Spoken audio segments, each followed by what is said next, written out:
बहू, हमारे यहाँ हनीमून पर जाने का रिवाज नहीं है। राघव, बताओ ना, हम हनीमून पर कब घूमने चलें? रिया ने पूछा। हम हनीमून पर कुछ समय बाद चलें तो कैसा रहेगा? अभी हमारी नई नई शादी हुई है, हमें खर्चे नहीं करने चाहिए, पैसे बचाने चाहिए। हनीमून पर तो हम कभी भी जा सकते हैं। राघव ने रिया को समझाते हुए बोला। हनीमून शादी के बाद ही जाया जाता है। रिया ने कहा, माँ कह रही थी कि शादी के बाद हमें कुलदेवी मंदिर जाना है और फिर वहाँ से हम माँ के ननिहाल चलेंगे। इन सब कामों के ही लगभग 15 दिन निकल जाएंगे।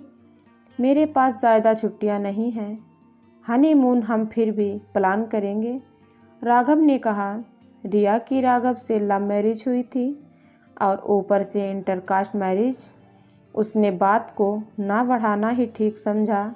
बहू, कल हम बनारस जा रहे हैं, अच्छे शॉपिंग कर लेना, अच्छी भारी साड़ी और शादी का जोड़ा ज़रूर से रख लेना। सासू जी ने समझाते हुए कहा। तेरी पैकिंग हो जाए तो मुझे बता देना, आकर देखूंगी। रिया की सास ने बोला। रिया ने पैकिंग कर ली। तभी उसकी सास सहेली मेघा का फ़ोन आया। जब उसने सारी बात सुनी तो बोली, तू फिक्र क्यों करती है? बनारस से कुछ किलोमीटर दूर ही एक सुंदर सा रिसॉर्ट भी है। तू राघव से कहकर बुकिंग करा ले। 3-4 दिन तुम दोनों अपना हनीमून वहीं मना सकते हो। आने जाने का समय और खर्चा भी बच जाएगा। बहुत ही सुंदर शांत जगह है। मेघा से बात सुनकर सिया खुश हो गई। तभी अचानक से सासू जी कमरे में आई और बोली, बता तूने क्या क्या रखा है? रिया एकदम से सकपका गई। मतलब? रिया ने पूछा। सासू जी ने उसकी बात अनसुनी करते हुए उसकी अटैची खोली। हे राम, यह सलवार सूट क्यों रख ली है? और यह मैक्सी? हमारे यहाँ सिर्फ और सिर्फ साड़ी पहनते हैं। कमरे से बाहर बिना साड़ी के नहीं निकलना है। और सर से पल्लू क्यों नहीं है? हमारे यहाँ हमेशा बड़ों के सामने सिर पर पल्लू रखना होता है। ऐसा कहकर सासू जी ने अटैची से साड़ी के अलावा बाकी सब सामान बाहर निकाल दिया। रिया ने कहा, माँ जी, मैं सोच रही थी बनारस में सबसे मिलने के बाद हम दोनों कुछ दिनों के लिए वहीं पास में घूमने चले जाएं। क्या घूमने? मतलब क्यों? सासू जी ने गुस्से में पूछा। जी, वो हनीमून पर। रिया ने धीरे से बोला। हनीमून पर बहू? तुझे राघव ने बताया नहीं कि हमारे यहाँ हनीमून पर जाने का रिवाज नहीं है? हनीमून पर जाने का रिवाज? रिया यह सुनकर हंस पड़ी। उसे लगा कि उसकी सास शायद मजाक कर रही है। देख, तुझे हमारे यहाँ के रीति रिवाजों को तो मानना ही पड़ेगा। जब मेरी शादी हुई थी तो मैं अपने सास ससुर के पास उनकी सेवा करने के लिए ही रुक गई थी। हम दोनों पहली बार तब घूमने गए थे जब राघव और मैं दोनों बहुत छोटे थे। पर माँ जी, अब तो हनीमून पर सभी जाते हैं। रिया ने कहा। देख बहू, सब जाते हैं, उससे मुझे कोई मतलब नहीं है। हमारे यहाँ हनीमून पर जाने का रिवाज नहीं है। तुम्हारी कास्ट में जाते होंगे। अब इस घर की बहू तो हो, तुम्हें यहाँ के कायदे कानूनों को मानना पड़ेगा, सासू माँ ने सख्ती से कहा।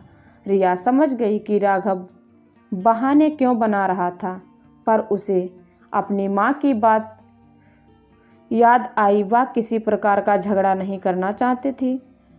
चुपचाप सासू माँ के कहे अनुसार साड़ियाँ रखने लगी। अगले ही दिन राघव, रिया, सासू जी, ससुर जी और देवर जी पंचनकार से कुल देवी मंदिर रवाना हो गए। सासू माँ पीछे की सीट पर राघव और रिया के बीच में बैठी थी। आगे की सीट पर ससुर जी और देवर कार चला रहा था। माँ जी, आपको शायद बैठने में परेशानी हो रही हो, आप मेरी खिड़की वाली जगह पर बैठ जाइए। रिया ने धीरे से बोला। नहीं, तुम्हारे पापा जी, ससुर जी को अच्छा नहीं लगेगा कि तुम दोनों पास पास बैठो। सासू माँ ने आंखें दिखाते हुए धीरे से कहा। रिया को यह सब कुछ बहुत ही अजीब लग रहा था। वह खिड़की से बाहर देखने लगी। राघव, देखो एक होटल है, क्यों ना हम वहाँ से कुछ चिप्स वगैरह ले लें? रिया ने पूछा, पर राघव ने कुछ जवाब नहीं दिया। बहू, हम सब खाने पीने का सामान लेकर चले हैं और तुम्हें जो कुछ खाना है मुझे से कहो। तुम्हारे पापा जी को यह सब अच्छा नहीं लगता है। सासू माँ ने धीरे से रिया ने देखा। राघव चुपचाप मुंह घुमाकर खिड़की से बाहर देख रहा था। रिया को कुछ समझ में नहीं आ रहा। अपने पति से बात भी नहीं कर सकती सोचकर रिया रुआसी हो गई। थोड़ी देर बाद उसने सासू माँ से ही थोड़ा हल्का फुल्का हंसी मजाक करने की कोशिश की, पर सासू माँ का रूखा व्यवहार देखकर चुप हो गई। उसने अपने सपनों में भी ऐसी परिस्थितियों की कल्पना भी नहीं की थी। सफ़र थोड़ा लंबा था और रिया हमेशा से हंसमुख व बातूनी स्वभाव की लड़की थी जो ज़्यादा देर चुप नहीं बैठ सकती थी। उसने सासू माँ के उसके ननिहाल और वहाँ के लोगों के बारे में पूछना शुरू किया। सासू माँ का चेहरा खिल उठा। शायद अब उन्हें यह बातें अच्छी लग रही थीं। उन्होंने बड़े चाव से अपने परिवार के बारे में बताना शुरू किया। हम बनारस सिर्फ एक दिन रुकेंगे, उसके बाद हम राघव के ननिहाल जाएंगे। ससुर जी ने कठोरता से कहा। ननिहाल कहाँ है पापा जी? रिया ने उत्साह से पूछा। ससुर जी ने कोई जवाब नहीं दिया। उन्होंने सासू माँ की तरफ आंख दिखाते हुए देखा। सासू जी ने रिया का हाथ दबाकर कहा, ऐसे ससुर जी से बात नहीं किया करते, चुप रहो। रिया भारी साड़ी में पल्लू डालकर बैठी थी और बहुत थक गई थी और असहज महसूस नहीं कर रही थी। उसने सासू माँ से धीरे से कहा कि क्या हम कुछ देर के लिए कार से उतर सकते हैं? सासू माँ ने कहा, बस कुल देवी का मंदिर अभी आने वाला है, कुछ देर और इंतज़ार करो। शाम होने को भी थी। भूख के मारे रिया की जान निकली जा रही थी, पर सफ़र से पहले ही सासू जी समझा दिया कि जब तक कुल देवी मंदिर के दर्शन नहीं कर लेते हम कुछ खा नहीं सकते। कुल देवी का मंदिर बहुत ही छोटा सा एक शांत जगह पर नदी किनारे था। ऐसा लग रहा था मानो बनारस की घाट पर ही पहुंच गए हैं। वहाँ की शांति व खूबसूरती देख रिया खुश हो गई। वह राघव से बात करना चाहती थी, पर बात तो जैसे उसे नज़रें चुरा रहा था। वह अपने पिता और भाई के साथ ही रह रहा था। रिया सुन, पीछे कमरे में जाकर अपना लहंगा पहन लेना, दर्शन करना है, सासू माँ ने कहा। लहंगा सुनकर जैसे रिया घबरा सी गई। और क्या कहती? भारी लहंगा पहनकर सब ने कुल देवी के दर्शन किए। वहाँ के पंडित सास ससुर के जानकार थे। सासू माँ, देवर, ससुर जी और राधा पंडित जी के पास बैठ गए। रिया भी अब आने लगी तो सासू माँ ने कहा, तुम बाहर जाकर बैठ जाओ, हम कुछ बातें करके आते हैं। रिया को बड़ा आश्चर्य हुआ कि उसको बाहर भेजा जा रहा है। अकेले मंदिर की सीढ़ियाँ उतरते हुए नदी किनारे घाट पर आ गए। ठंडी ठंडी हवा चल रही थी। नदी की लहरें घाट से टकरा रही थीं। सूरज अस्त हो रहा था। आसमान नारंगी लाल रंग से नहलाया हुआ था।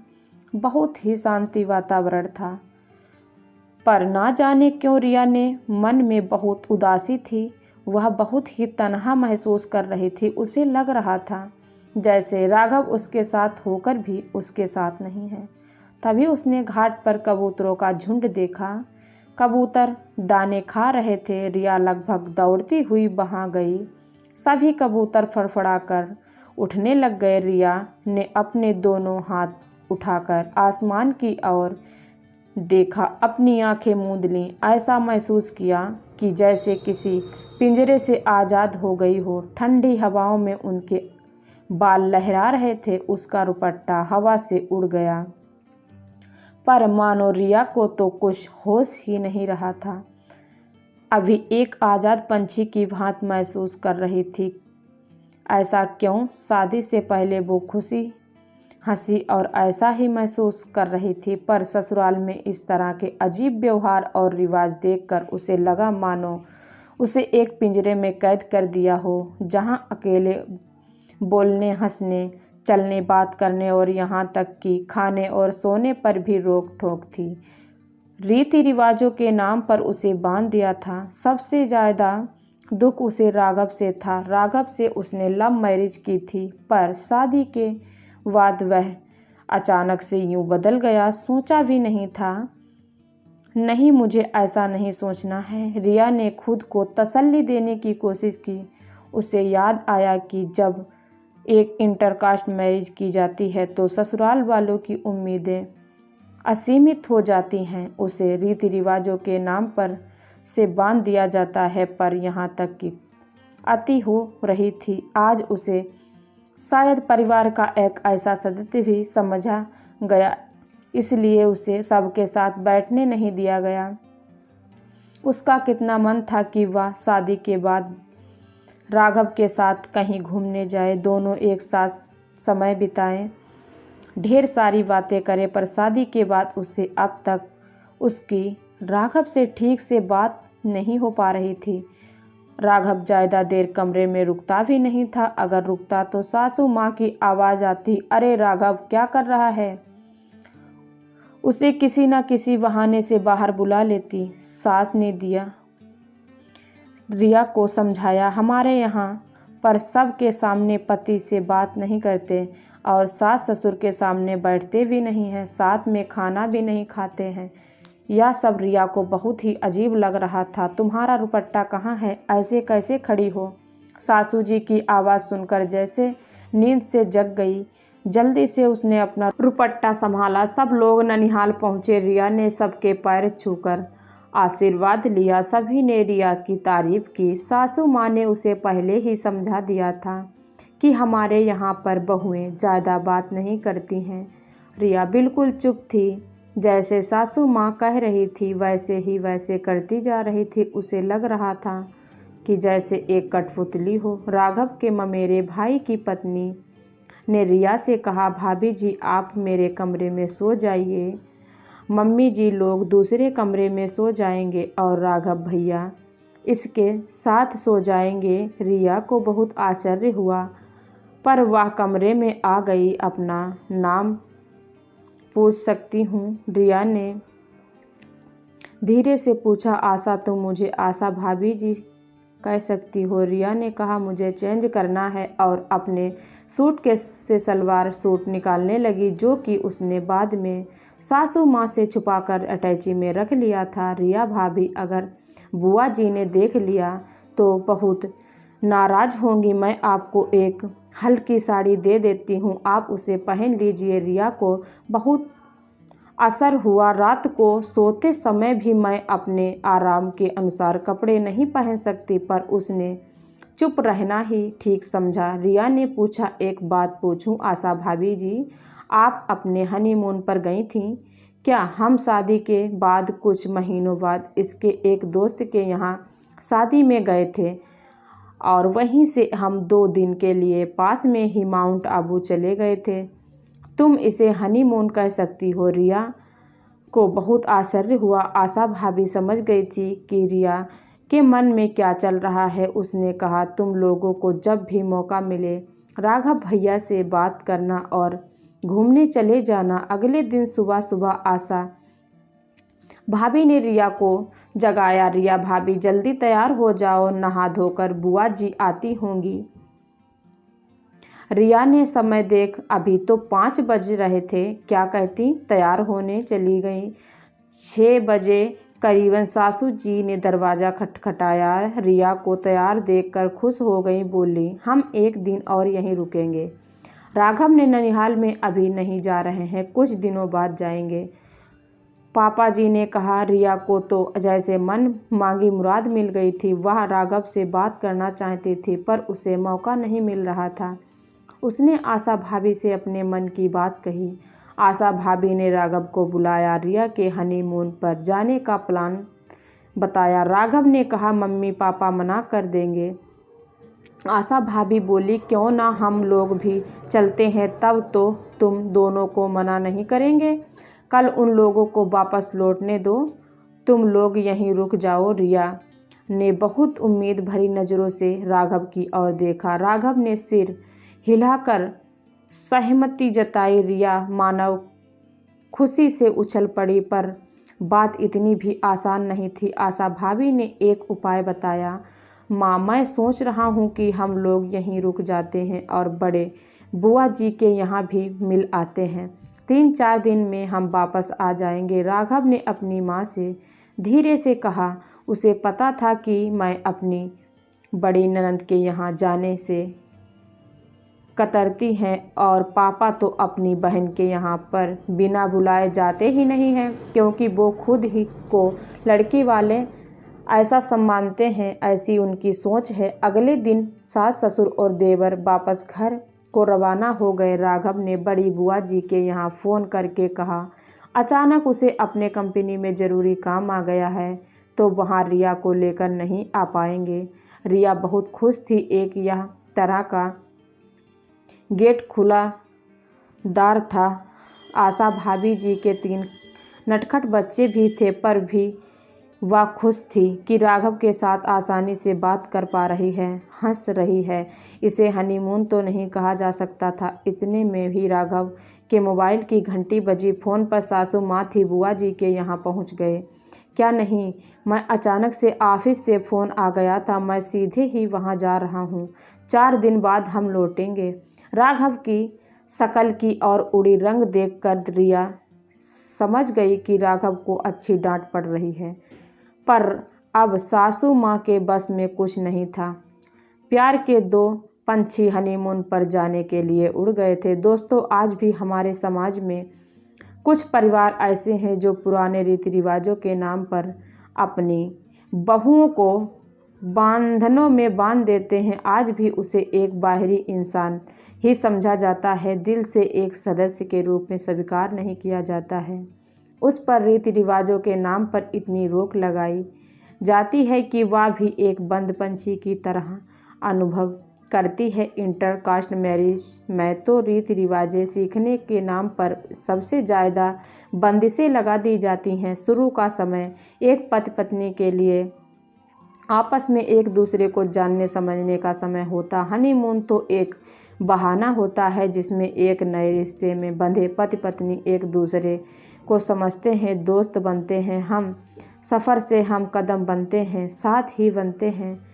आखिर में रिया ने हमारे यहाँ हनीमून पर जाने का रिवाज नहीं है, इस रिवाज को एक मीठे से झूठ से बदल दिया। आशा करती हूँ आप सभी को यह कहानी पसंद आई होगी, तो लाइक शेयर कमेंट सब्सक्राइब ज़रूर करें। धन्यवाद। तब तक के लिए राधे राधे।